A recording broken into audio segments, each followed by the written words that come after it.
Saya tuh banyak sekali diminta sama orang, dihubungin sama orang. Ustadz, ini ada anak saya, Ustadz mulai tertarik pada agama yang lain. Apa yang harus kami ajak ngobrol kepada dia?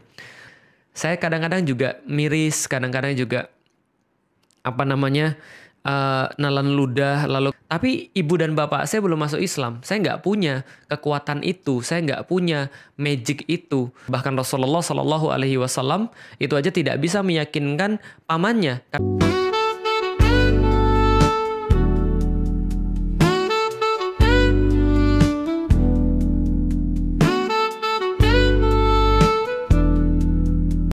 Kalau saudara melihat saya pakai hijab atau saudara melihat saya pakai tudung, pertama saya adalah seorang murtadin.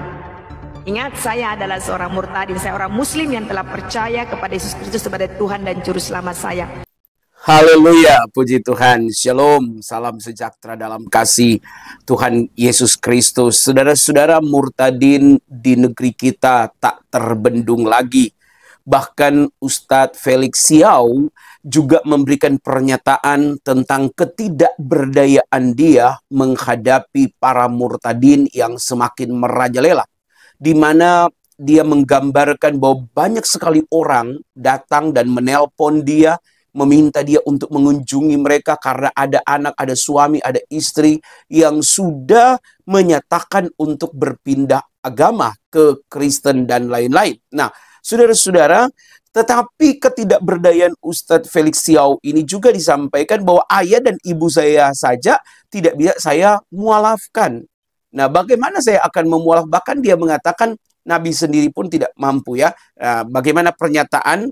Mari kita lihat pernyataan resmi atau pernyataan jelas daripada ketidakberdayaan Ustadz Felix Xiao dalam menanggapi atau merespon murtadin yang tak terbendung lagi hari-hari ini. Mari kita lihat bersama-sama. Saya tuh banyak sekali diminta sama orang, dihubungin sama orang. Ustadz, ini ada anak saya, Ustadz mulai tertarik pada agama yang lain. Apa yang harus kami ajak ngobrol kepada dia? Ustadz bisa nggak ngajak ngobrol dia, biar dia juga tahu seperti apa Islam itu, biar dia kemudian balik lagi ke dalam Islam atau balik lagi ke agama Islam. Ustadz, anak saya jadi ateis, Ustadz gimana caranya? Apa yang harus kami ngobrolkan kepada dia? Atau Ustadz aja yang datang ke sini supaya Ustadz bisa ngobrol sama anak saya, lalu kemudian dia bisa balik lagi ke dalam agama Islam. Dia bisa balik lagi bangga kepada agama Islam. Dan pertanyaan-pertanyaan serta permintaan yang sama. Ada lagi kemudian yang berkata, Ustadz bisa nggak ketemu dengan pacar saya? Lah kenapa? Kami mau menikah Ustadz. Coba Ustadz bimbing dia agar dia bisa masuk dalam Islam. Seolah-olah Ustadz itu atau orang yang mu'alaf itu seolah-olah seperti tukang sihir gitu ya. Bim salah bim, abrakadabra, langsung bisa orang tuh masuk Islam. Saya kadang-kadang juga miris, kadang-kadang juga nalan ludah, lalu kemudian ketawa. Kenapa? Karena bapak saya juga belum masuk Islam. Mungkin saya akan perlakuan pada bapak saya, ibu saya dulu sebelum pada orang yang lain. Tapi ibu dan bapak saya belum masuk Islam. Saya nggak punya kekuatan itu, saya nggak punya magic itu. Menyampaikan diskusi pada dia, ayo kita diskusi. Kenapa kamu nggak suka Islam? Kenapa kamu bilang bahwa Islam ini agama yang tidak toleran? Kenapa kamu bilang Islam ini adalah agama yang sadis? Ayo kita diskusi. Apa kemudian bagian mana yang kemudian kamu protes di dalam Islam? Ini coba kalau saya seandainya mampu untuk menjawab, saya coba jawab. Kalau masih bisa diajak diskusi, sebagian besar itu balik lagi ke dalam agama Islam. Sebagian besar kemudian mengakui, oh ya berarti memang saya khilaf. Tapi kalau sudah nggak mau diskusi, maka siapapun yang diskusi itu percuma. Mau Felix Xiao, bahkan Rasulullah Shallallahu Alaihi Wasallam itu aja tidak bisa meyakinkan pamannya. Karena kenapa? Karena nggak nyalain siapapun. Saya takut banget kalau itu terjadi pada saya. Dan saya yakin, saya sadar betul, saya bukan role model di dalam Islam yang baik. Oke, baik ya teman-teman. Jadi sudah kita lihat tadi bahwa Ustadz Felix Xiao ini pun menyatakan dia nggak bisa.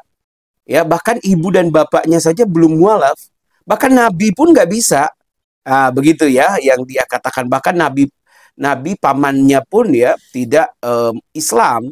Nah, jadi bagaimana dia? Nah, itu sudah yang dia nyatakan. Memang luar biasa ya bahwa murtadin di hari-hari ini sungguh sangat luar biasa. Telah setiap hari pernyataan-pernyataan dari para tokoh-tokoh agama mereka bagaimana pemurtatan ya.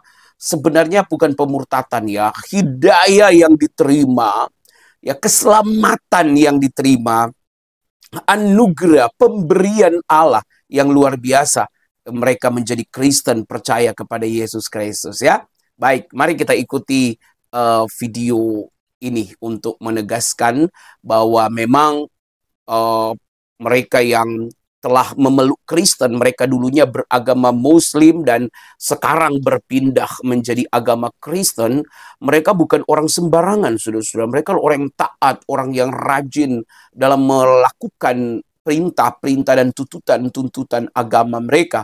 Dan juga mereka adalah seorang-orang yang terpandang, orang-orang yang merupakan, boleh dikatakan contoh ya, gitu ya. Mereka adalah pendakwa-pendakwa di agama Islam dan kemudian mereka menjadi Kristen. Alasan mereka menjadi Kristen itu, nah kita akan sama-sama melihat apa alasan mereka menjadi Kristen. Mari dengarkan kesaksian berikut ini. Haleluya. Saya dengan suami tidak pernah disetujui dari pihak keluarga. Ya, jadi bukan papa mama mertua itu sudah meninggal beberapa tahun yang lalu. Tetapi dari seluruh keluarga suami, terutama dari saudara-saudaranya dia, karena suami saya latar belakang adalah Cina ya, Cina Makassar. Saudara tahu mungkin sendiri kalau Cina Makassar seperti apa karakter mereka, watak mereka memang cukup itu. Kita doakan Bu, amin Martin Luther, amin. Terima kasih Bapak Martin Luther 973, amin. Terima kasih dukungan doanya buat saya, Tuhan Yesus memberkati ya. Ibu kalau menyanyi pujian Kristen bisa tidak kerudungnya dibuka? Oh nggak bisa. Jadi kerudung ini nggak bisa saya buka karena ini hak asasi saya, ya, punya saya beli pakai uang saya, ya. Jadi saudara tidak bisa memaksa saya, ya. Terima kasih sudah bergabung di dalam Roulette ini. Nah, saudara kekasih, jadi saya sedikit.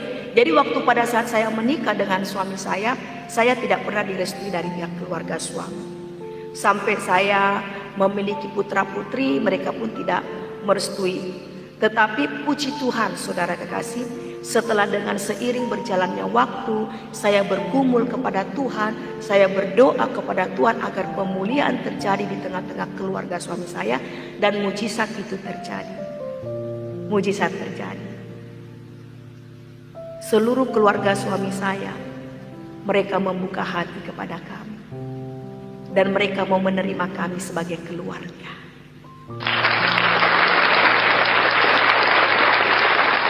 Mereka mau menerima saya sebagai keluarga mereka. Apa yang tidak pernah saya pikirkan, apa yang tidak pernah timbul dalam hati saya, ternyata Tuhan berkarya begitu luar biasa. Saya menikah 27 tahun yang lalu. Dan selama 27 tahun yang lalu, mereka tidak pernah merestui saya. Jadi waktu saya ada di kota Makassar, saya merayakan Natal sendiri bersama suami dan anak-anak saya. Kami tidak merayakan Natal bersama keluarga siapapun, tidak. Karena mereka tidak pernah merestui pernikahan saya. Tidak pernah. Saat saya menikah dengan suami, mereka menentang saya karena di satu sisi mungkin mereka tidak menerima latar belakang saya karena saya kan dari seberang. Seperti itu saudara kekasih. Dan seperti biasanya kan kalau orang Makassar itu harus mengenal dulu bebet bobotnya, dia dari keluarga mana, dia dari latar belakang keturunan siapa. Nah, itu tidak ditemukan kepada saya. Nah, akhirnya mereka tidak merestui pernikahan kami. Dan yang hanya menyetujui pernikahan saya, yang hanya menyetujui pernikahan saya adalah papa, mama, mertua. Hanya dua, yaitu orang tua. Tetapi inilah yang terpenting bagi saya, kedua orang tua ini. Yang lainnya saya anggap itu biarin aja, terserah mereka. Kalau hati mereka sudah dipulihkan dan kembali suka kepada saya akan terima mereka. Seperti itu. Takdir Bu, bukan takdir. Bukan takdir. Jadi segala sesuatu diizinkan oleh Tuhan untuk membentuk saya. Ya, bukan takdir. Shalom Mom Baby, terima kasih atas kehadirannya, Tuhan Yesus memberkati. Jadi bukan takdir, ya. Segala sesuatunya terjadi dalam kehidupan kita itu diizinkan Tuhan untuk membentuk setiap pribadi manusia. Itu. Nah, 27 tahun saya bergumul kepada Tuhan. Saya berdoa kepada Tuhan. Tuhan berkati keluarga suami saya.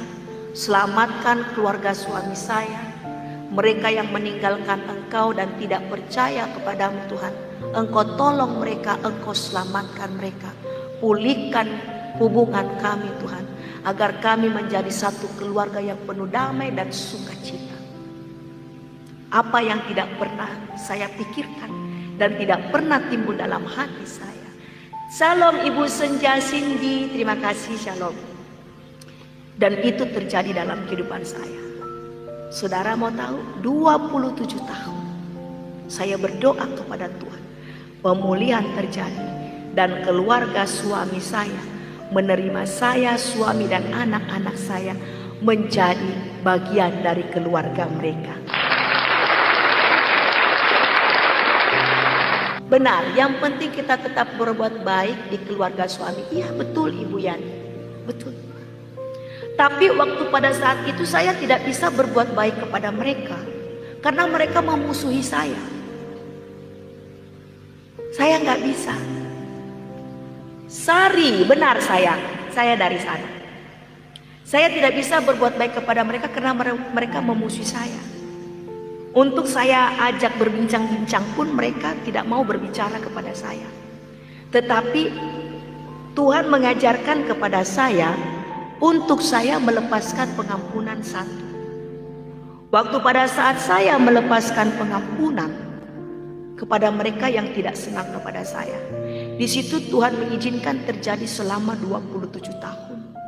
Shalom alaihim Pak Debut. Shalom, shalom, shalom alaihim. Terima kasih Pak Debut, Tuhan Yesus memberkati. Nah, Tuhan izinkan saudara kekasih untuk membentuk saya secara pribadi.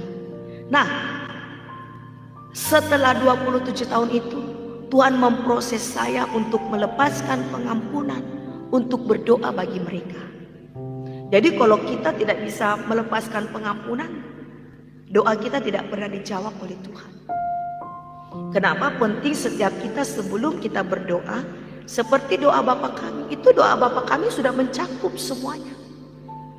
Bagaimana Tuhan mengajarkan doa yang baik, doa yang benar kepada murid-muridnya. Dan bukan saja kepada murid-muridnya, kepada saya dan saudara hari ini. Doa Bapa kami adalah Tuhan, doa Bapa kami, datanglah kerajaanmu, jadilah kehendak-Mu di bumi seperti di surga. Berikanlah kami pada hari ini makanan kami yang secukupnya. Ampunilah kami seperti kami mengampuni orang yang bersalah kepada kami. Dan kami juga melepaskan pengampunan kepada mereka yang membenci kami. Itu. Jadi penting setiap saya dan Bapak Ibu harus melepaskan pengampunan.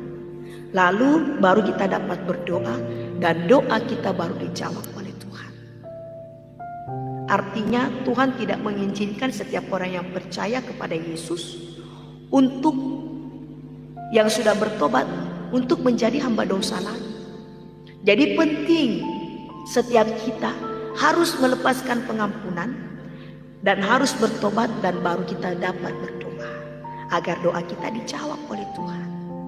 Saudara kekasih, 27 tahun dan itu pemulihan terjadi. Dari seluruh keluarga suami saya, mulai dari suami saya bersaudara 7. Suami saya bersaudara 7, 6 yang sudah berumah tangga. Dari ke-6 yang sudah berumah tangga ini mereka semua tidak suka kepada saya. Mulai dari ipar, dari ipar saudara suami, mulai dari ipar-iparan itu tidak ada. Tidak ada. Tetapi Tuhan izinkan untuk membentuk saya. Untuk membentuk saya supaya saya dapat mengasihi, supaya saya dapat mengampuni, supaya saya dapat menjadi orang yang sabar, supaya saya menjadi orang yang lemah lembut. Tuhan izinkan. Dan proses itu berjalan 27 tahun sejak pernikahan saya. Dan hari itu terjadi pemulihan. Mereka satu keluarga menerima saya menjadi bagian dari keluarga mereka. saya ingat beberapa tahun yang lalu waktu papa mertua meninggal, saya masih ada di kota Makassar. Jadi waktu papa mertua saya meninggal, semua keluarga suami bersepakat agar saya tidak boleh datang melihat jenazah papa mertua. Yang bisa melihat jenazah papa mertua hanya suami, karena mereka masih menganggap bahwa suami saya adalah saudara mereka. Saya sebagai istri yang menghormati suami saya bilang sama suami saya, tidak apa-apa kalau keluargamu melarang saya untuk melihat jenazah papa kamu yang terakhir kalinya, tidak apa-apa. Tapi kamu sebagai anak, sebagai saudara dari keluargamu, kakak-kakak dan adik-adikmu, pergilah, tidak apa-apa. Akhirnya suami saya pergi sendiri. Dia mengusung jasad papanya sampai ke liang lahat. Setelah itu dia kembali ke rumah.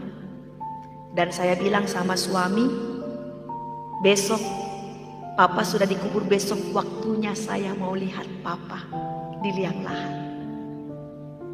Saya dibawa dengan suami saya pergi ke kuburan suami papa mertua. Di situ saya menangis, papa, damailah bersama Bapa di surga. Itu tidak menjadi apa ya, suatu pengalaman hidup yang membuat saya sebenarnya bukan kepahitan, tetapi menjadi pelajaran yang sangat berharga dalam hidup saya. Nah, seketika itu Bapak Ibu, pas papa saya sudah melihat liang lahat papa, beberapa tahun kami meninggalkan kota Makassar dan kami pergi merantau di kota di mana kami berada hari ini.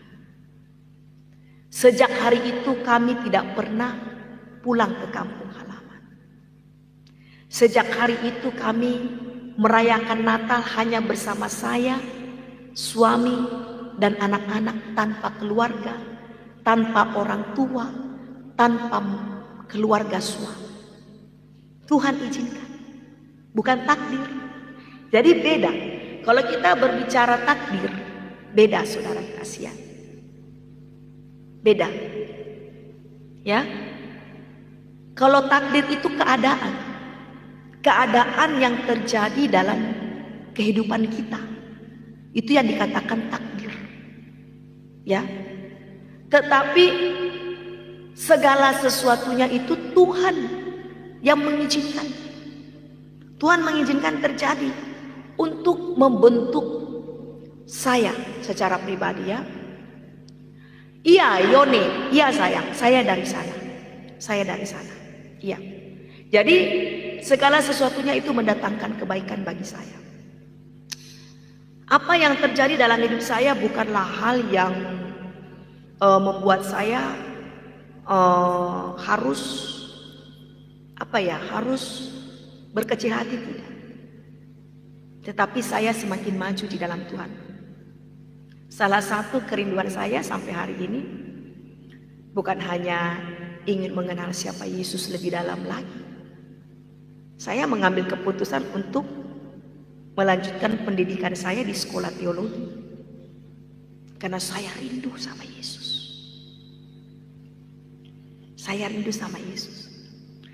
Kenapa masih pakai kerudung kakak? Karena ini adalah hiasan tudung kepala wanita yang tertulis di dalam kitab 1 Korintus 11 ayat 2 sampai dengan 10. Itulah alasan saya. Jadi itulah yang menjadi kerinduan saya. Waktu saya memutuskan untuk melanjutkan pendidikan saya di sekolah teologi,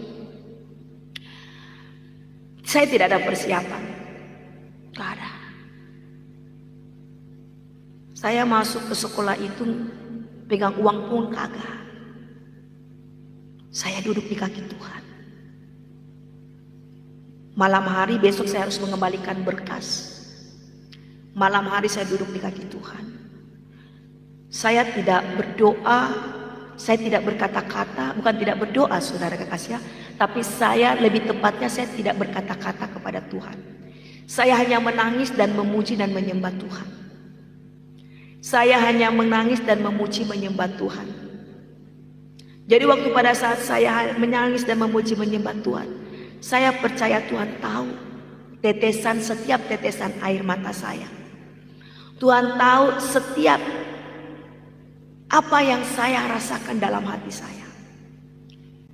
Besok saya harus mengembalikan berkas ke sekolah di mana saya harus melanjutkan pendidikan keagamaan saya, pendidikan kependetaan saya, saudara kekasih. Nah, esoknya jam 8 pagi saya dihubungi oleh pihak administrasi. Ibu, jam berapa ibu akan mengembalikan berkas? Kami akan tunggu. Dengan pede saya menjawab, saudara kekasih, saya akan mengembalikan berkas tepat jam 10 pagi, Pak. Karena rumah saya dari kampus cukup jauh, saya bilang. Saya belum ada persiapan. Padahal salah satu syarat administrasi untuk memasuki sekolah itu yaitu satu, mengembalikan berkas, kedua, bersama administrasi. Saya duduk di kaki Tuhan, saya berdoa. Saya tiba-tiba tergerak hati saya. Tergerak hati saya. Sepertinya kok hati saya tergerak untuk mencek di rekening saya. Apa yang tidak pernah saya pikirkan? Apa yang tidak pernah timbul dalam hati saya? Ternyata Tuhan menyediakan sesuai dengan kebutuhan, keperluan untuk memasuki sekolah kependetaan saya.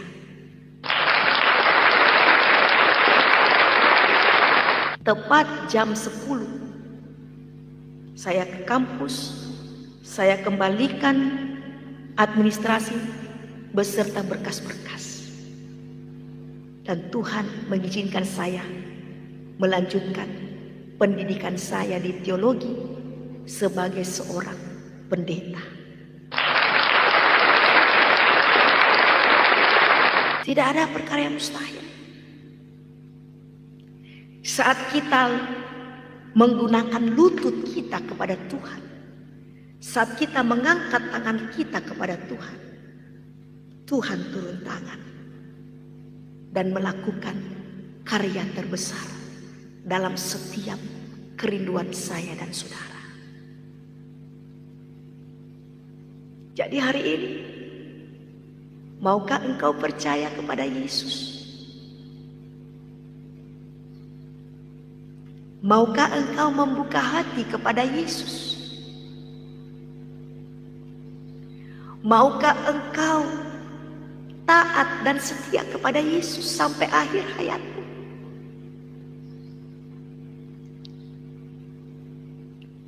Jawab kepada Tuhan.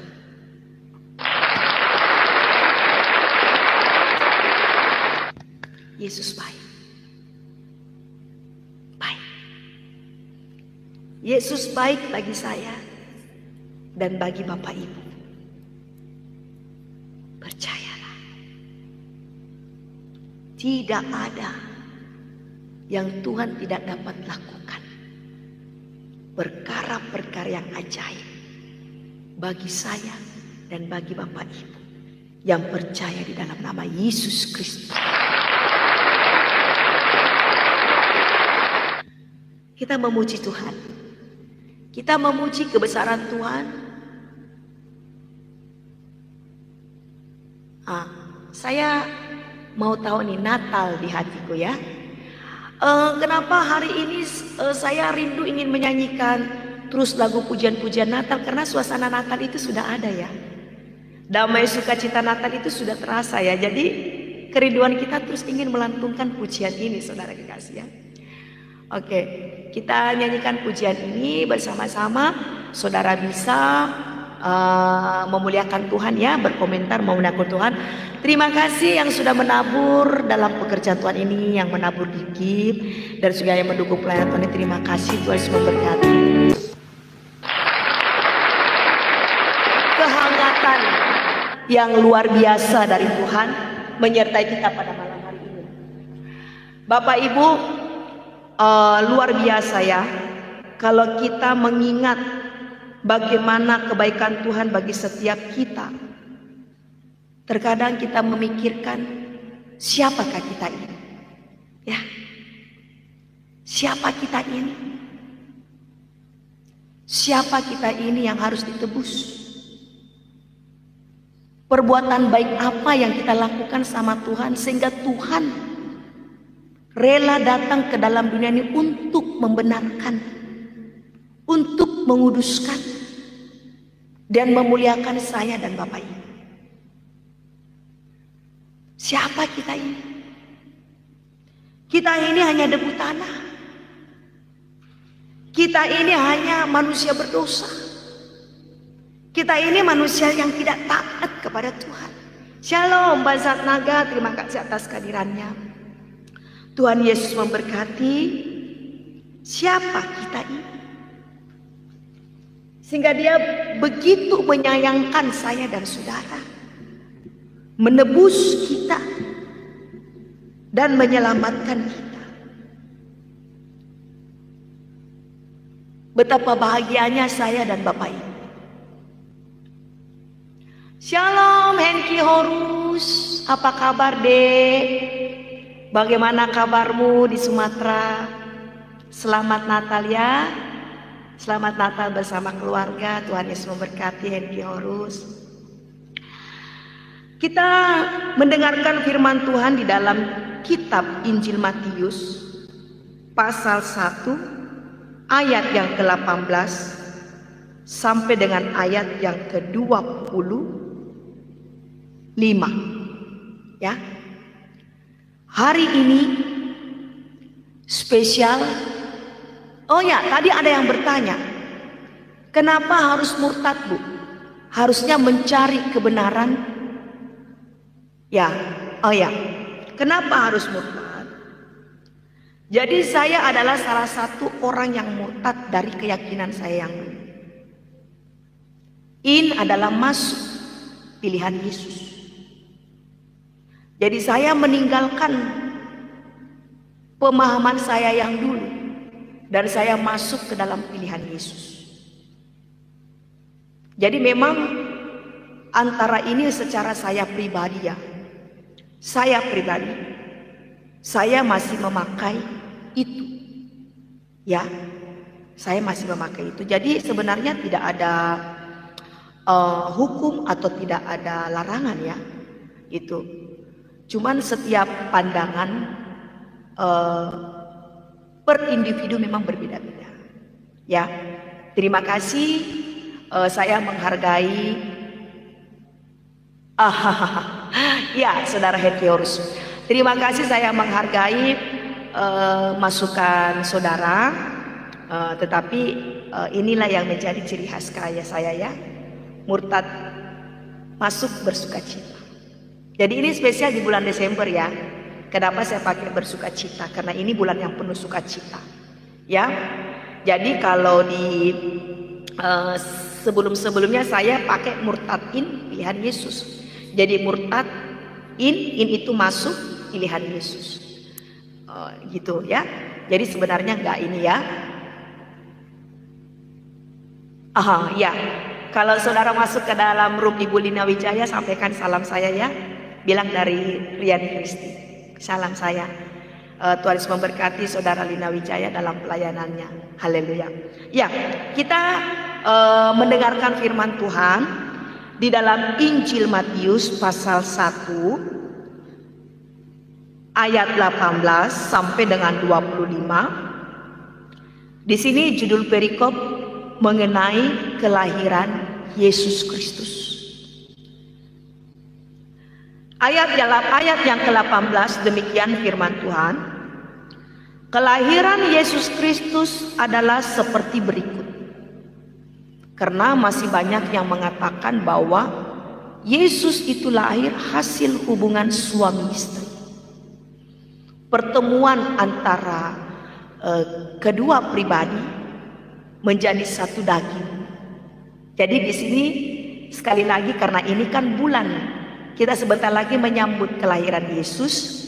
Biar mereka yang tidak percaya mengetahui. Sekalipun mereka tidak mau percaya, ya itu hak mereka. Tetapi perlu mereka harus mengetahui kebenaran yang tertulis di dalam firman. Jadi mereka tidak mengetahui mengenai pemahaman Injil ini melalui asumsi mereka sendiri. Ya. Nah, kelahiran Yesus Kristus di ayat yang ke-18 pasal yang pertama dalam kitab Injil Matius. Kelahiran Yesus Kristus adalah seperti berikut.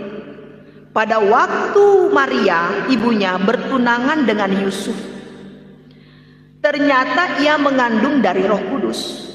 Jadi Maria itu masih bertunangan dengan Yusuf. Belum terjadi pernikahan. Jadi mereka masih bertunangan dengan Yusuf. Maria bertunangan dengan Yusuf. Sehingga sebelum terjadi pernikahan, Maria sudah mengandung benih Roh Kudus. Sebentar saya izin charger ya.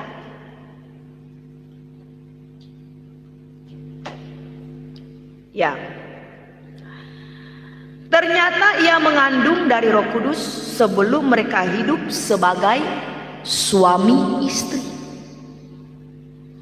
Saya ulang lagi di ayat yang ke-18. Kelahiran Yesus Kristus adalah seperti berikut. Pada waktu Maria ibunya bertunangan dengan Yusuf, ternyata ia mengandung dari Roh Kudus sebelum mereka hidup sebagai suami istri. Di ayat yang ke-19, karena Yusuf suaminya seorang yang tulus hati dan tidak mau mencemarkan nama istrinya di muka umum, ia bermaksud menceraikannya dengan diam-diam.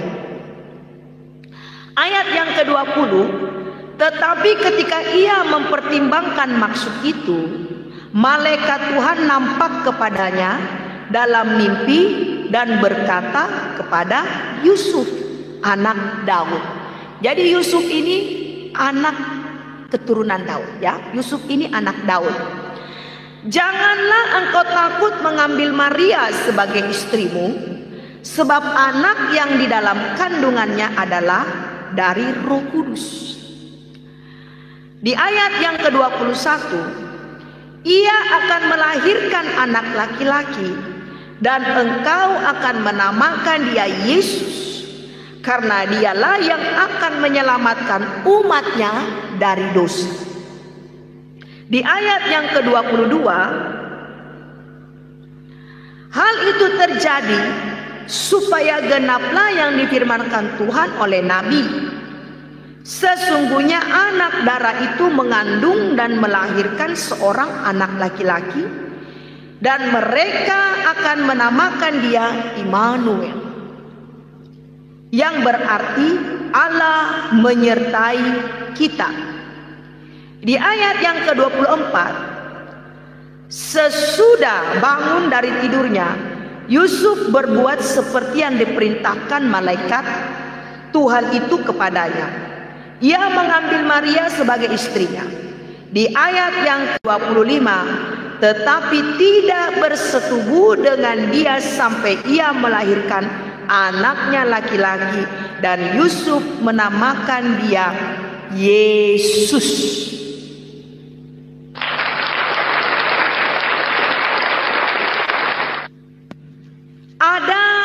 Semalam setelah saya selesai live, Bapak Ibu Saudara kekasih, karena kemarin waktu pada saat saya live, saya banyak menyanyikan pujian-pujian Natal, ya. Nah, ada salah satu, saya nggak tahu apakah itu akun fake atau akun palsu atau akun dia yang sebenarnya. Tapi setelah saya lihat, lumayan banyak pengikutnya, ada 762 followers, saudara kekasih, ya. Tetapi untuk VT-VT-nya memang tidak begitu jelas, dan saya tidak tahu ini apa ini akun bodong atau akun resminya dia, seperti itu. Nah, dia berkomentar tentang mengenai kelahiran Yesus. Dia berkata bahwa Yesus itu lahir dari hasil hubungan suami istri. Yesus itu adalah manusia biasa yang kalian menjadikan dia sebagai Tuhan, dan kamu adalah bangsa kafir. Nah, saya nggak merespon langsung menjawab atau menjawab kembali dari komentar dia melalui DM saya, Bapak Ibu ya. Tetapi saya sepaham dengan dia waktu dulu saya masih di sana. Ya.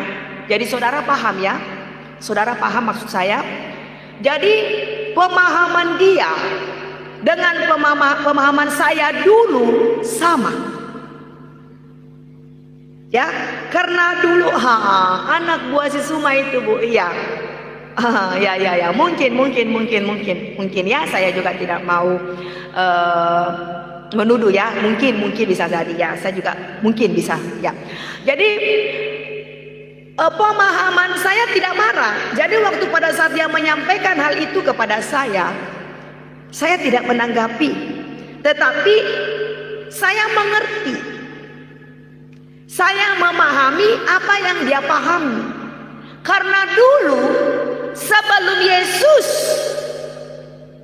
sebelum saya kepada pilihan Yesus, saya juga punya pemahaman yang sama seperti dia. Sama. Nah, kenapa hari ini Tuhan menggerakkan hati saya untuk menyampaikan kebenaran firman Tuhan melalui kitab Injil Matius ayat pasal pertama ayat yang 18 sampai 25, karena di sini kan banyak masuk yang belum paham. Terima kasih untuk tip-tipnya. Tuhan Yesus memberkati bangsa Nagaya. Terima kasih. Jadi di sini banyak yang tidak mengenal siapa Yesus, dan banyak menganggap bahwa Yesus itu lahir sebagai hasil hubungan suami istri. Ya, sama dengan di YouTube channel saya juga di sini ada. Di sini ada ya. Jadi supaya saudara tidak gagal paham, supaya saudara juga tidak berasumsi menurut dengan pendapat saudara sendiri mengenai siapa itu Yesus. Yesus itu lahirnya bagaimana? Saya di sini menyampaikan kabar sukacita, supaya saudara mengetahui kebenaran bahwa bagaimana proses kelahiran Yesus sampai dia datang ke dalam dunia ini. Saya ulangi lagi ya, biar teman-teman kita yang belum percaya, mereka tidak gagal paham mengenai kelahiran Yesus. Ya, kelahiran Yesus di dalam kitab Injil Matius pasal yang pertama di ayat yang ke-18. Kelahiran Yesus Kristus adalah seperti berikut. Pada waktu Maria, ibunya, nya itu huruf besar artinya Yesus, bertunangan dengan Yusuf, ternyata ia mengandung dari Roh Kudus. Sebelum mereka hidup sebagai suami istri, karena Yusuf suaminya seorang yang tulus hati dan tidak mau mencemarkan nama istrinya di muka umum, ia bermaksud menceraikan dengan diam-diam. Tetapi ketika ia mempertimbangkan maksud itu, malaikat Tuhan nampak kepadanya dalam mimpi dan berkata, "Yusuf anak Daud, janganlah engkau takut mengambil Maria sebagai istrimu. Sebab anak yang di dalam kandungannya adalah dari Roh Kudus." Ayat yang ke-21, ia akan melahirkan anak laki-laki, dan engkau akan menamakan dia Yesus, karena dialah yang akan menyelamatkan umatnya dari dosa mereka. Kita stop dulu di ayat yang ke-25. Jadi waktu pada saat Yusuf tidur, malaikat menghampiri Yusuf. Malaikat menyampaikan pesan kepada Yusuf. Malaikat berpesan kepada Yusuf, jangan kamu tinggalkan dia. Anak yang dikandung Maria adalah anak dari Roh Kudus. Ini malaikat berbicara kepada Yusuf. Ia akan melahirkan anak laki-laki. Malaikat ini berbicara kepada Yusuf. Dia menyampaikan, malaikat ini menyampaikan kepada Yusuf, Yusuf, Maria akan melahirkan anak laki-laki, dan engkau akan menamakan dia Yesus. Jadi nama Yesus ini bukan nama dari dunia. Nama Yesus ini adalah nama yang dari sorga, yang dimana Bapa di sorga berpesan kepada malaikat untuk menyampaikan kepada Yusuf. Jadi Yesus ini nama dari surga ya, bukan nama dari dunia ini, saudara kekasih. Karena dialah yang akan menyelamatkan umatnya dari dosa mereka. Jadi Yesus itu nama yang menyelamatkan umat manusia dari dosa. Umat manusia. Jadi kalau saya murtad, pilihan Yesus, saya murtad meninggalkan, masuk pilihan Yesus. Jadi jelas, karena Yesus telah menebus dosa saya, Yesus telah menyelamatkan saya.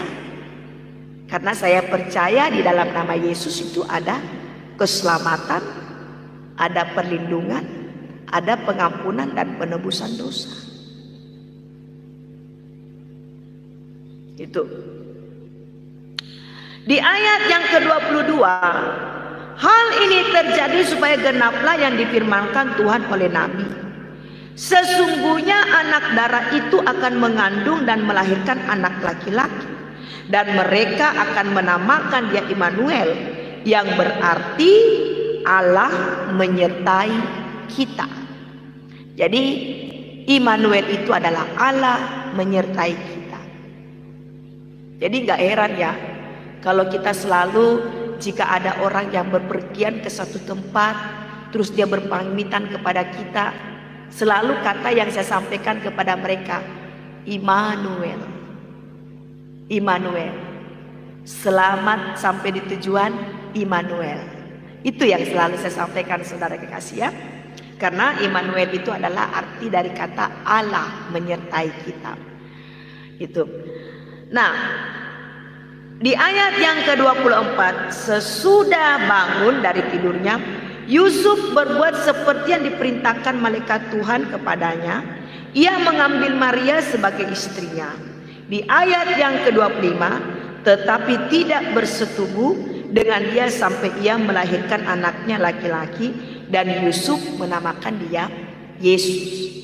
Jadi Yusuf, buat teman-teman yang belum percaya kepada Yesus, nama Yesus itu nama yang diberikan oleh Tuhan melalui pesan daripada perantara malaikatnya untuk kepada Yesus. Nama Yesus itu nama yang dari surga, nama yang menyelamatkan.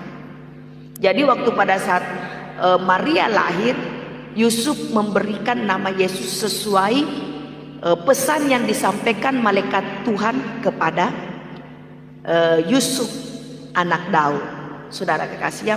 Jadi di situ suatu pada saat saya bagaimana keajaiban yang luar biasa, nama yang berkuasa yang bisa menghapus dosa saya. Dahsyat ya. Saya beri satu ilustrasi, saudara kekasih. Misalnya saudara sedang ditilang, saudara sedang melanggar suatu pelanggaran lalu lintas. Terus saudara ditilang, saudara dikasih surat tilang, surat-surat kendaraan motor saudara diambil dari pihak yang berwajib. Untuk mengambil kembali surat-surat kendaraan saudara, saudara harus melalui proses. Saudara harus melalui persidangan, harus disidang, membayar denda pelanggaran, baru kita bisa mengambil surat kendaraan. Tetapi terkadang kita nggak mau repot ya, nggak mau mengikuti proses, nggak mau mengikuti prosedur. Nah, kita berpikir, oh iya, saya punya kenalan di kantor Potlantas atas nama ini. Saya coba-coba menghubungi dia. Saya bertemulah dengan dia.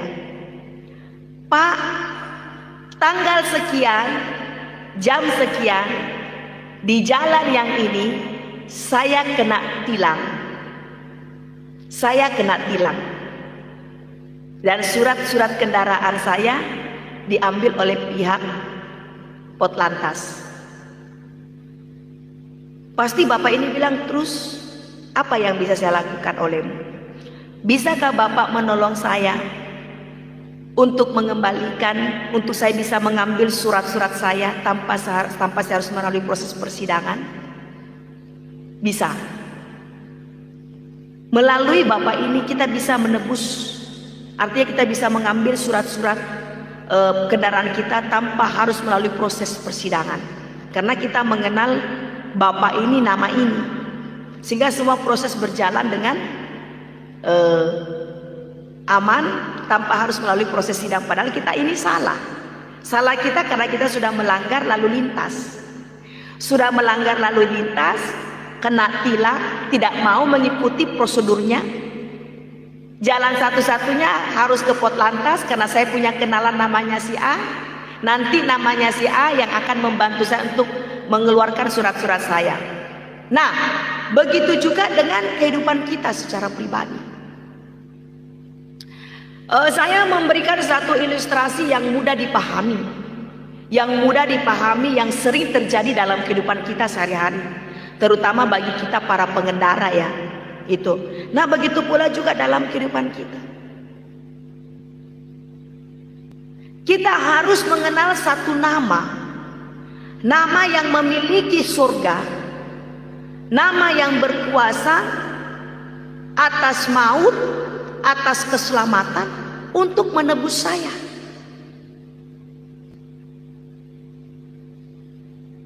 Kalau saya tidak mengenal nama ini, bagaimana bisa saya diselamatkan? Kalau saya tidak mengenal nama Yesus, bagaimana bisa dosa saya diampuni? Yang bisa mengampuni dosa saya, yang bisa menyelamatkan hidup saya, hanya nama yang berkuasa. Nama yang berkuasa di bumi dan di surga, yang bisa menyelamatkan hidup saya. Nah, itulah yang menjadi keunikan bagi kita umat Kristen yang percaya dalam nama Yesus. Amin, Mami Glara, amin dalam nama Yesus, amin. Itulah satu keunikan yang luar biasa bagi kita umat Kristen. Dan ini tidak dimiliki oleh orang-orang yang lain. Maksud saya tidak dimiliki dengan umat-umat yang di luar dari Kristen. Gak miliki. Tidak dimiliki. Di luar sana, untuk mencari keselamatan, mereka harus berbuat baik dulu. Mereka harus berbuat baik. Mereka harus mencari kebaikan sebanyak-banyaknya, agar waktu pada saat mereka nanti meninggal atau mati, kebaikan itulah yang membela mereka. Itu dulu saya di situ. Tetapi setelah Tuhan pilih saya, setelah saya menjadi pilihan Tuhan, pilihan Yesus, Di situ saya ada kemenangan yang luar biasa terjadi dalam hidup saya. Artinya saya tidak perlu melakukan apa yang orang-orang dunia lakukan. Saya menerima Yesus sebagai juru selamat saya. Yesus menghapus dosa saya. Saya melakukan apa yang menjadi kehendak Tuhan. Tuhan membela saya.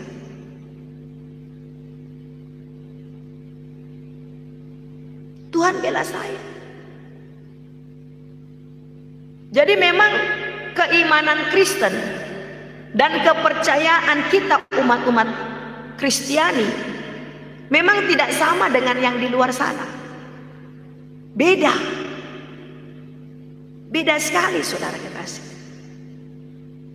Karena luar biasanya Yesus yang pemilik Shalom, West Jesus, terima kasih atas kehadirannya. Tuhan Yesus memberkati. Karena luar biasanya Dia yang Allah sendiri, pemilik surga sendiri, rela datang ke dalam dunia ini hanya untuk satu, melakukan misinya, yaitu menyelamatkan semua manusia, semua umatnya dari dosa. Ini misi Tuhan. Misi Tuhan adalah di dalam kitab Injil Matius pasal 1 ayat yang ke-21. Dia lahir ke dalam dunia ini untuk menyelamatkan semua umatnya dari dosa. Ini misi Tuhan. Jadi memang unik ya. Saya sendiri merasakan bagaimana kedahsyatan nama Yesus itu yang luar biasa dalam hidup saya. Sehingga saya kadang berpikir, Tuhan, betapa baiknya Engkau dalam hidupku. Kita ini hamba dosa. Kita ini hamba dosa. Kita ini hamba dosa yang diwariskan dari nenek moyang kita. Nenek moyang kita mewariskan kepada saya dan saudara bukan mewariskan apa? Mewariskan dosa. Dosa yang telah lahir dari Adam dan Hawa. Tetapi karena Tuhan begitu mengasihi ciptaannya, karena Tuhan begitu mengasihi buatan tangannya, sehingga Dia rela datang ke dalam dunia ini melalui perantara perawan Maria. Jadi Maria ini perantara. Maria ini adalah perantara kedatangannya, melalui rahim Maria ini perantara kedatangannya Yesus ke dalam dunia ini. Kalau Yesus mau datang, tiba-tiba datang begitu saja, bisa. Dia Yesus, Dia berkuasa, Dia Allah, nama yang menjadikan langit dan bumi beserta segala isinya. Bahkan di perjanjian lama sudah dinubuatkan mengenai kedatangannya. Jadi di perjanjian lama itu semua nubuatan mengenai Mesias, nubuatan mengenai kedatangannya. Apa yang terjadi di perjanjian lama mengenai korban sembelihan, korban penyucian dosa, itu gambaran kepada kedatangan Yesus di zaman perjanjian baru. Jadi tanpa perjanjian lama, perjanjian baru ini tidak lengkap. Tanpa perjanjian baru, perjanjian lama juga tidak lengkap. Jadi perjanjian lama dan perjanjian baru ini adalah satu kitab yang memang dituliskan oleh para nabi, para rasul-rasul Tuhan untuk menubuatkan kedatangannya di perjanjian baru. Jadi kita bersyukur ya, kalau Yesus telah lahir dalam hidup kita untuk menyelamatkan kita, untuk menebus kita dari dosa. Yesus tahu bahwa setelah Apa yang dilakukan Adam, seluruh keturunan Adam dan Hawa itu semua sudah masuk dalam dosa. Saya juga dulu waktu saat saya masih di seberang, saya juga memahami pemahaman ini Bapak Ibu. Bagaimana Adam itu jatuh dalam dosa karena memakan buah. Kalau di dalam Injil Kristus menceritakan bukan mengenai jenis buahnya, tetapi mengenai buah dari pengetahuan baik dan jahat. Itu kalau yang dulu saya di sono itu menceritakan mengenai jenis buah, bentuk buah sendiri itu seperti itu. Tetapi di dalam Injil Kristus mengenai pengetahuan dari pengetahuan baik dan buruk. Mungkin kalau Adam dan Hawa tidak memakan buah pengetahuan baik dan buruk, tidak ada dunia ini, tidak ada saya dan saudara di dalam dunia ini, tidak ada saling hujat menghujat, tidak ada saling saling menghina satu sama yang lain, tidak. Tetapi karena apa yang pelanggaran yang telah dilakukan Adam dan Hawa, sehingga Tuhan harus menggenapi janjinya. Oleh karena ketaatan tidak satu orang, sehingga manusia jatuh dalam dosa. Oleh karena ketaatan dan kebenaran, kekudusan satu orang, hingga manusia harus, semua manusia dalam keselamatan. Nah, sekarang pertanyaannya, apakah saudara mau menerima Yesus sebagai juru selamat secara pribadi?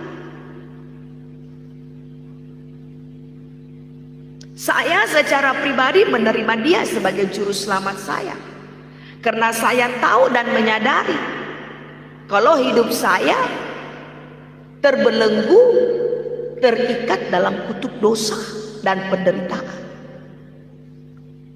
Oleh karena kasih anugerah Tuhan, saya diselamatkan. Karena kita akan meninggalkan dunia ini cepat atau lambat, kita akan kembali kepada Sang Pencipta kita. Jadi mulai sebelum waktunya kita kembali kepada Sang Pencipta, disinilah tempat di mana kita harus mengambil keputusan yang tepat. Jadi kalau setelah kematian, apakah masih ada masih bisa setelah kematian, apakah kita masih bisa melakukan apa yang terjadi di dalam kehidupan kita sehari-hari dalam dunia? Tidak lagi Bapak Ibu. Inilah waktunya sekarang. Waktunya sekarang saya dan Bapak Ibu mengambil keputusan, apakah menjadi pengikut Yesus yang setia atau mau suam-suam kuku. Tuhan bilang, ya katakan ya, tidak katakan tidak. Kalau saudara abu-abu, Tuhan muntahkan. Yang suam-suam kuku Tuhan muntahkan. Jadi kita jangan bermain-main di akhir zaman ini Bapak Ibu ya. Fokuskan hidup kita kepada panggilan. Kalau hari ini saudara dipanggil Tuhan, hiduplah dalam ketaatan firman Tuhan. Karena firman Tuhan ini mengajar, mendidik, membenarkan setiap kehidupan saya dan saudara. Jangan bilang ini tidak hidup ya, ini hidup. Firman Tuhan ini hidup. Dan firman ini yang telah menjadi manusia, datang ke dalam dunia ini.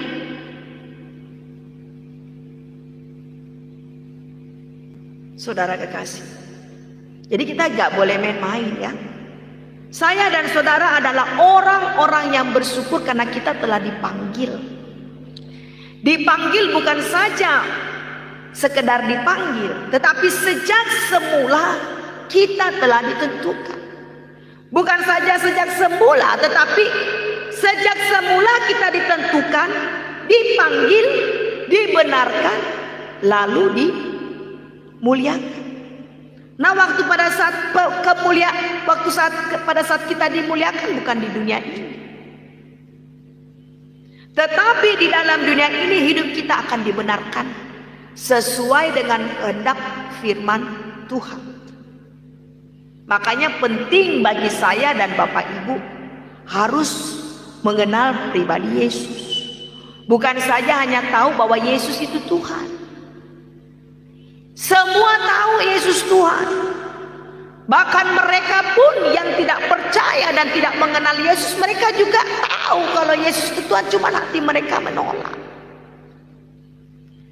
Tetapi Tuhan tidak mau hanya itu saja. Tetapi penting saya dan Bapak Ibu mengenal pribadi Yesus. Mengenal lebih dalam lagi pribadi Yesus akan firman Tuhan. Supaya kita tidak gampang diombang-ambingkan dengan keadaan-keadaan dunia ini. Karena keadaan dunia ini, saudara kekasih, di akhir zaman ini begitu banyak orang yang bimbang dengan keimanannya. Karena apa? Dengan keadaan yang sedang dia hadapi, yang dia alami, sehingga dia bimbang dengan keimanannya. Jadi mengikut Yesus itu adalah keputusan setiap orang yang percaya kepada Yesus Kristus.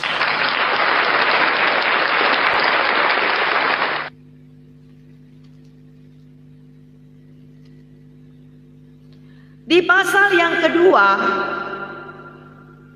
dengan judul perikop orang-orang Majus dari timur. Jadi orang-orang Majus ini membawa kabar sukacita. Mereka mengetahui, orang Majus ini adalah mereka orang yang mengetahui bagaimana kelahiran Yesus itu. Mereka datang memuliakan kelahiran Yesus. Kita baca, kita mendengarkan ya firman Tuhan. Pasal yang kedua, Injil Matius dengan judul perikop orang-orang Majus dari timur. Di ayat yang kedua, di ayat yang pertama, sesudah Yesus dilahirkan di Betlehem di tanah Yudea pada zaman Herodes, datanglah orang-orang Majus dari timur ke Yerusalem. Jadi Yesus itu lahir di Betlehem. Ya. Yesus itu lahir di Betlehem di zaman Raja Herodes, ya.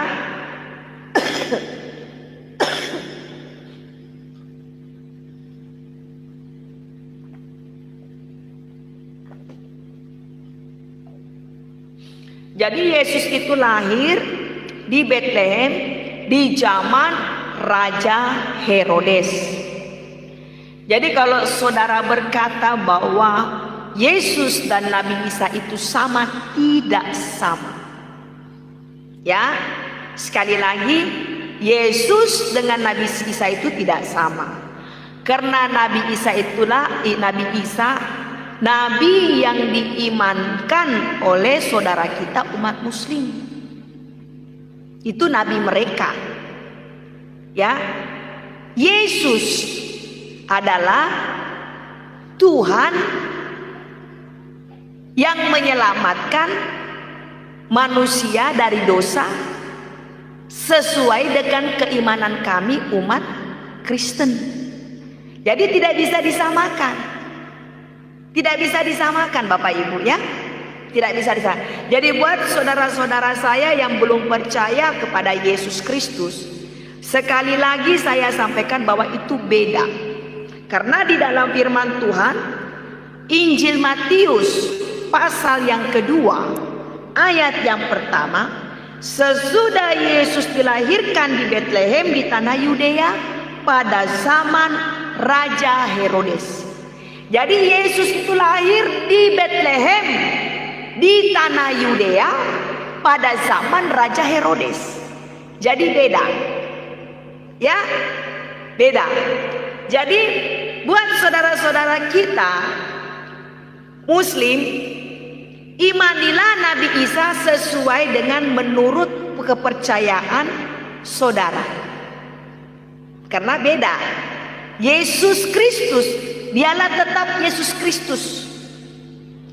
Yesus Kristus, nama dari surga, nama yang tidak dapat dirubah. Sampai pada dia datang kedua kali ke dalam dunia ini, namanya tetap sama, Yesus Kristus. Nama yang tidak dapat diubah. Siapapun tidak dapat mengubah nama Yesus. Sebab dialah yang lahir di Bethlehem, tanah Yudea, pada zaman Herodes. Jadi tidak sama. Luar biasa saudara kekasih ya. Tidak bisa disamakan. Jadi apa yang menjadi menurut pemahaman kita di dalam Kristen, Yesus Kristus itu adalah Tuhan. Jadi saudara tidak bisa protes dari siapapun, dari kalangan manapun tidak dapat memprotes.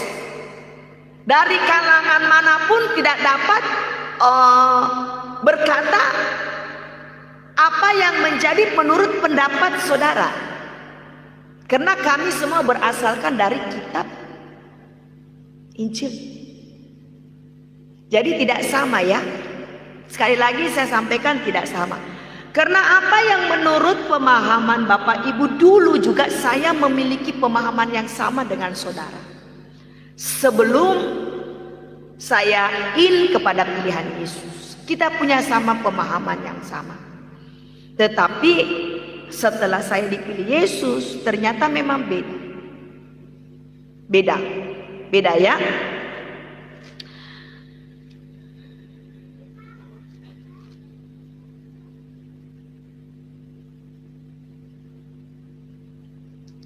Kita lanjutkan saudara kekasih ya. Di ayat yang kedua, dan bertanya-tanya di manakah dia orang, dan bertanya-tanya di manakah dia raja orang Yahudi yang baru dilahirkan. Kami telah melihat bintangnya dari timur, dan kami datang untuk menyembah dia. Jadi orang Majus ini bertanya kepada Raja Herodes, di manakah dia raja orang Yahudi? Kami telah melihat bintangnya dari timur, dan orang Majus datang untuk menyembah Yesus. Ini orang Majus. Jadi yang pertama menyembah Yesus waktu pada saat Yesus lahir ke dalam dunia ini adalah orang Majus. Orang Majuslah yang pertama kali menyembah Yesus, dan orang Majus ini melihat tanda bintang di timur, lalu dia berjalan menuju ke Yerusalem, ya. Dan dia bertanya kepada Raja Herodes, Herodes, kami ini orang Majus. Kami mencari raja orang Yahudi yang tanda kelahirannya kami lihat dari bintang timur. Kami datang untuk menyembah dia. Ini menurut ini menurut bahasa saya mengenai orang Majus. Jadi yang pertama menyembah Yesus itu adalah orang Majus. Nah, kita ini bersyukur. Ya. Luar biasa loh ini. Kalau bercerita mengenai kisah Yesus, memang ini nggak ada habisnya. Tidak ada habisnya Bapak Ibu. Karena dia adalah benar-benar nama yang membawa kita penuh dengan sukacita. Nama yang membawa kita dengan penuh kedamaian. Nama yang membawa kita penuh dengan keselamatan. Itulah Yesus Kristus. Di ayat yang ketiga, ketika Raja Herodes mendengar hal itu, terkejutlah ia beserta seluruh Yerusalem. Maka dikumpulkannya semua imam kepala ahli Taurat bangsa Yahudi, lalu dimintanya keterangan dari mereka di mana Mesias akan dilahirkan.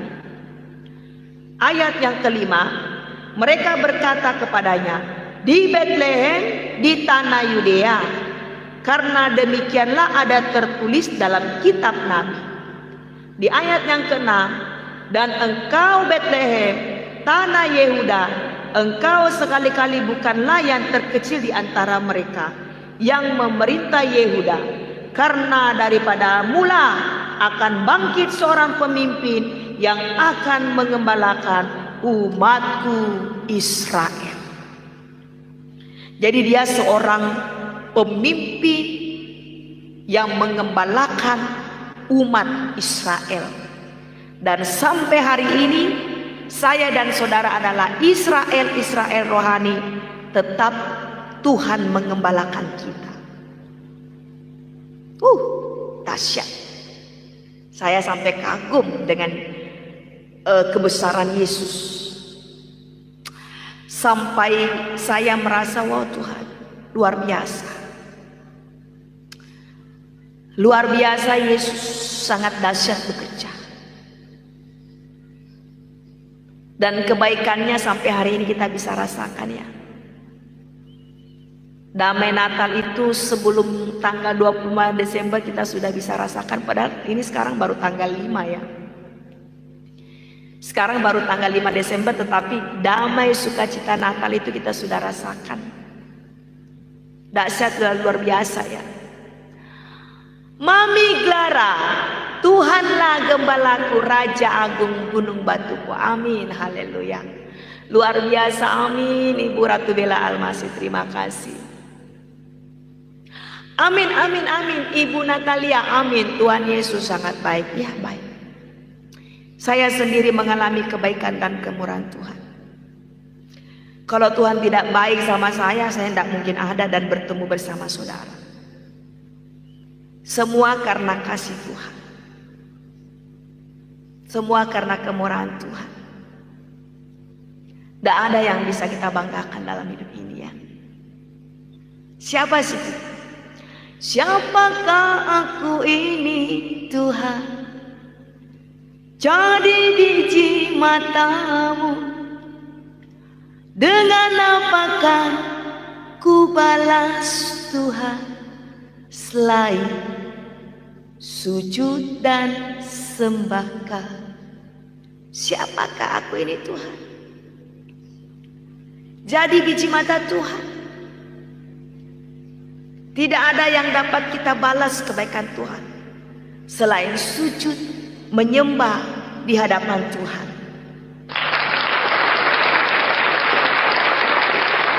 Kita nyanyikan pujian ini Bapak Ibu ya. Siapakah aku ini Tuhan? Jadi biji matamu.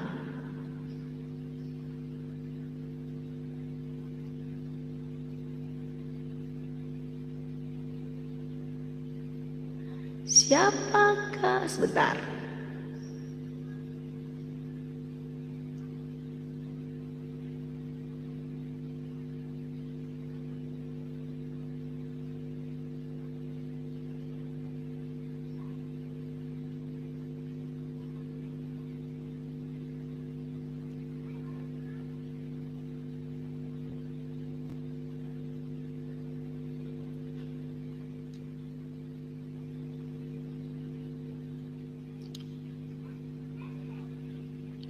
Haleluya, luar biasa malam hari ini Bapak Ibu ya. Kita sudah mendengarkan firman Tuhan. Terima kasih Tuhan buat semua kebaikan bagi kami. Terima kasih Bapa yang baik, kami mengucap syukur kepadamu pada malam hari ini. Dengan semua kebaikan, kemurahan-Mu, kasih setiamu, perlindungan-Mu, keselamatanmu dalam hidup kami. Terima kasih Bapa. Siapakah kami ini? Engkau menebus kami, menjadikan kami biji mata, menyelamatkan hidup kami. Semua karena Engkau mengasihi setiap kami umat-umat-Mu yang percaya dan mengasihi Engkau. Terima kasih Bapa. Kami bersyukur kepadamu Tuhan untuk semua kasih anugerah-Mu yang begitu besar dalam hidup kami. Terima kasih Tuhan, pada malam hari ini Kau telah mengingatkan kami dengan firman-Mu mengenai kelahiran.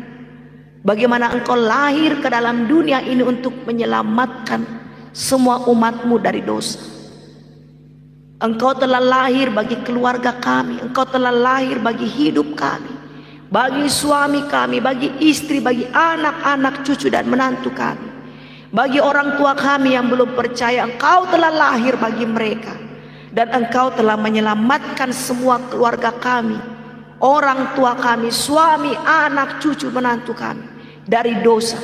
Semua karena Engkau begitu mengasihi kami sebagai umat pilihan. Terima kasih Tuhan, Engkau telah mengajar kami melalui firman-Mu. Engkau mengingatkan kami bahwa Engkau Yesus Kristus adalah Mesias, Immanuel, penebus bagi setiap kami yang percaya kepada-Mu. Terima kasih Bapa. Segala pujian, kemuliaan hanya bagi nama-Mu. Di dalam nama Yesus Kristus kami mengucap syukur Tuhan. Terpujilah Engkau Tuhan. Sama-sama kita katakan amin. Haleluya saudara kekasih. Bersyukur kepada Tuhan ya, pada malam hari ini kita sudah mendengarkan firman Tuhan. Dan sebentar lagi saya akan mengakhiri pelayanan saya pada malam hari ini. Dan besok kita bertemu lagi saudara kekasih di jam yang sama di pukul 18.00 waktu Indonesia Barat. Tetap tema yang sama, murtadin bersukacita. Jadi tema ini bagi mereka orang-orang yang tadinya percaya kepada berhala, percaya kepada nenek-nenek moyang, percaya kepada persembahan-persembahan berhala, terus mereka meninggalkan keyakinan mereka, terus mereka percaya kepada Allah yang hidup. Sehingga saya memberikan tema murtadin bersukacita, karena bulan ini adalah bulan yang penuh sukacita bagi setiap kita yang merayakan Natal atau yang bagaimana merasakan kelahiran Yesus secara pribadi dalam kehidupan kita ya. Haleluya Bapak Ibu, terima kasih buat semua kekasih-kekasih Tuhan yang sudah setia di dalam Room Life ini, juga buat kekasih-kekasih Tuhan yang sudah mensupport pelayanan Tuhan ini, buat di YouTube channel saya, terima kasih yang sudah meng-like, yang tetap setia, share dan subscribe. Terima kasih, Tuhan Yesus memberkati. Bahkan yang sudah menabur di dalam pekerjaan Tuhan ini untuk mendukung pelayanan Tuhan ini, terima kasih, Tuhan Yesus memberkati. Dan juga buat sahabat-sahabat saya yang ada di TikTok Live pada malam hari ini, terima kasih atas kehadirannya. Tuhan Yesus memberkati yang sudah mensupport pelayanan Tuhan ini, yang sudah mendukung pelayanan Tuhan ini. Gege, terima kasih sayang untuk kehadirannya, dan juga untuk yang sudah men-share tap-tap layar, bahkan yang sudah mensupport pelayanan Tuhan ini dengan berbagai gift di dalam pelayanan Tuhan ini. Terima kasih, Tuhan Yesus memberkati. Terima kasih buat semuanya. Dan baiklah, saya akan berdoa syafaat. Sebelum saya menaikkan doa syafaat saya kepada Tuhan, saya rindu juga berdoa buat semua jemaat-jemaat yang ada di dalam Room Life ini, bahkan mereka yang sudah setia di dalam pelayanan Tuhan ini, setia di dalam persekutuan, berdoa dan bermazmur bagi nama Tuhan pada hari ini. Terima kasih, saya akan berdoa bagi kita semuanya.